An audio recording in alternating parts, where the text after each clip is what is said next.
So I've been doing this type of stuff for years, helping people, doing the right thing, moving society forward in the right direction, passing on love and kindness, trying to get people to do the right thing. But I'll give you an example of people's mindset that's wrong.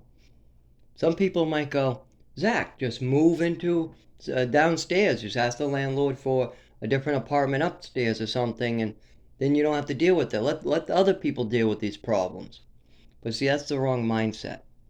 Because when you don't deal with societal problems that you see in front of you, or you don't deal with something that's right in front of you, it becomes a bigger issue that can boil over into your life. Like, for instance, diseases, viruses, dirt, filth, things like that. When you allow people to do whatever they want and you allow society to break down, it comes back on you. Like if we didn't make it more illegal, or I should say, if we didn't make it illegal to drink and drive, and if the police weren't really keeping an eye on it, then that puts you at danger. I'll give you a better example.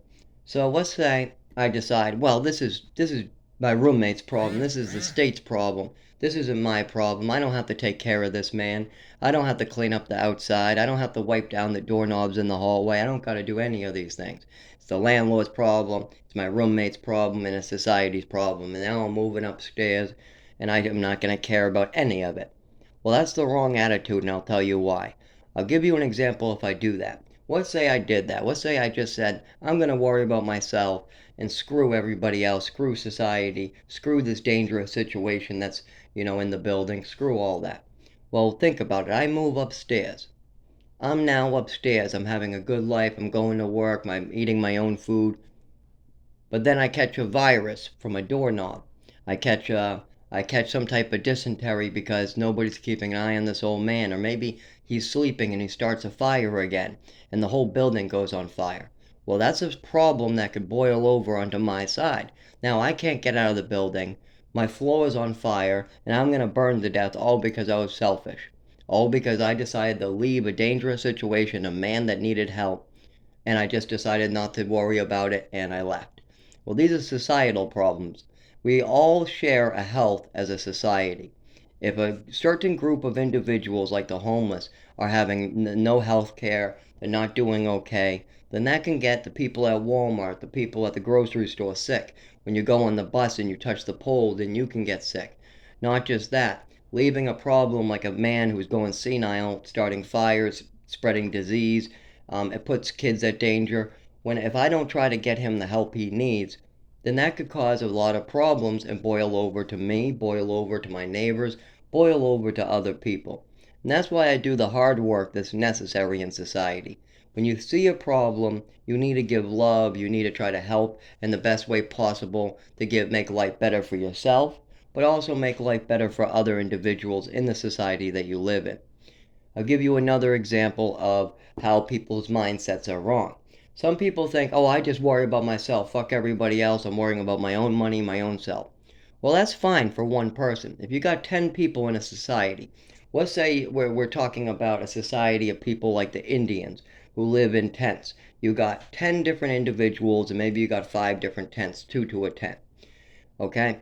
You got all of them working together. They build new tents, they start a farm, they start cropping and growing corn. They have more food than they need. One tent burns down, and the other two people move into the other tent to stay warm so they don't die. That's society working together. But let's say just one of these individuals decides to be selfish and keep more for himself. He decides only to worry about himself. Well, that will work because you have 9 other individuals who will come over if something happens. If something happens like his tent burns down, oh, come on into my tent because you got 9 people who believe in working together, love, working as a society. But let's say that everybody has that mindset of, I'm going to worry about myself, I forget about everybody, I'm only going to worry about myself. Well, then it's harder to grow crops, and it's harder when your tent burns down because now you got to freeze to death. I mean, then nobody gets what they need, society doesn't move forward, and then we suffer for it. But if you have everybody, let's say that everybody decides to be selfish, then nothing gets done. If you got one person acting selfish, greedy, and only worrying about themselves, yeah, that person can succeed, because they're in a society that's supposed to be working together. But if all of society has that mindset, if everybody is greedy and worrying about themselves, if everybody doesn't want to do the hard work that's necessary in society, then it breaks down completely. That's the problem. The selfish mindset of worrying about yourself works for one individual in 10. But if everybody in society starts having that mindset, then society breaks down. You see more and more problems. Sickness and disease spreads. It's not okay. And that's the problem. We got more and more people who have this selfish, greedy mentality who don't care about anybody else. They don't care about what their actions, I mean, as long as they benefit, they don't care if anything bad happens to other people. All they have to do is benefit themselves. And I saw this in my own mother and father. They didn't care what happened to my health. They didn't care what those meds were doing to me. They weren't researching what those meds, side effects, and what could be happening to me. All they worried about was having it easy. That's it. And the same thing for all society. I've seen it. I've seen the way people treat the homeless. It's terrible.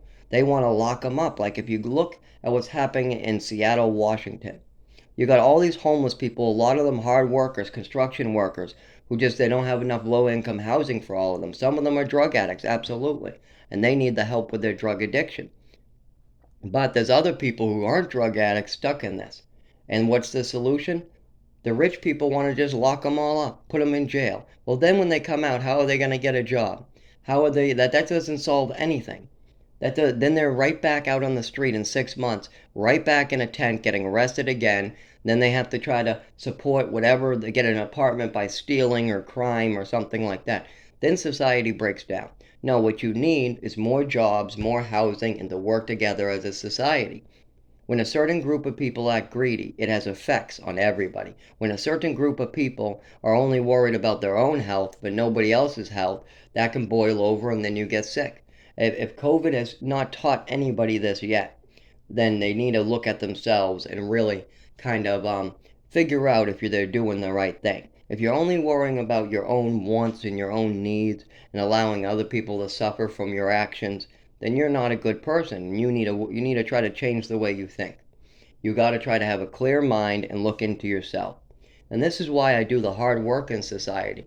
These people that I work with are so difficult. I mean, yes, they're extremely difficult. They've been abandoned by their families. They've been abandoned by their children. They've been abandoned by their friends. Nobody wants to deal with them. And then they're left by themselves to cause destruction, to get other people sick, to scar kids for life. I mean, that's not right. You can't be scarring kids for life. No way. And you need somebody like me to come in, keep an eye on them, clean up after them, report things to the Department of Health and Human Services, get the government involved, get their families involved, try to do the hard work that's necessary. And we need lots more of people out there doing the hard work. There's still a lot of good people out there, but there's even more selfish and self-centered people who only worry about their own needs and their own happiness. And you shouldn't be asking for your life to be easy. Don't pray to God for your life to be easy. Don't pray to God for happiness. You can get happy by giving back. You can. Pray for strength and pray that society moves forward and happiness will come naturally. And that's why do not pray for your life to be easy. Don't try to make your life easy and then put your own consequences on the other people. Don't lie and try to hide your mistakes. That's wrong. You need to own your mistakes, even if it makes you cry, even if it hurts you inside, even if there's consequences.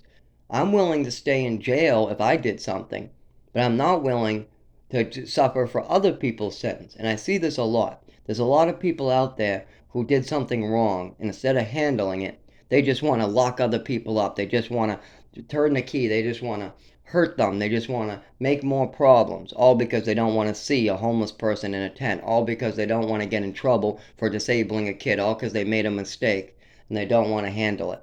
Like Seattle, Washington, there's a whole bunch of people in tents, just like in California.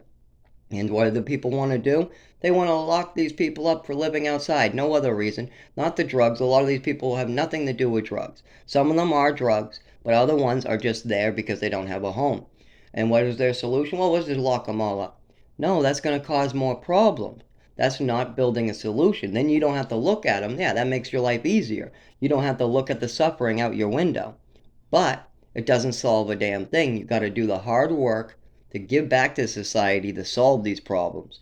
And I'll give you an example of my own.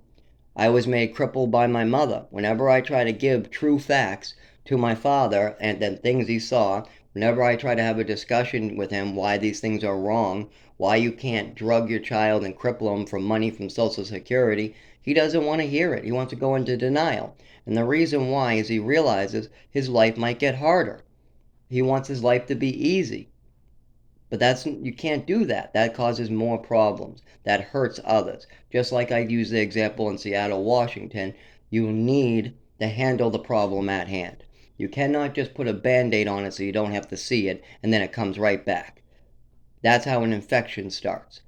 You cannot get an infection and just put a band-aid on it. You need to treat the problem at hand. Anyways, I hope that somebody learned from this one, and I hope that people try to do the hard work necessary in society to move forward.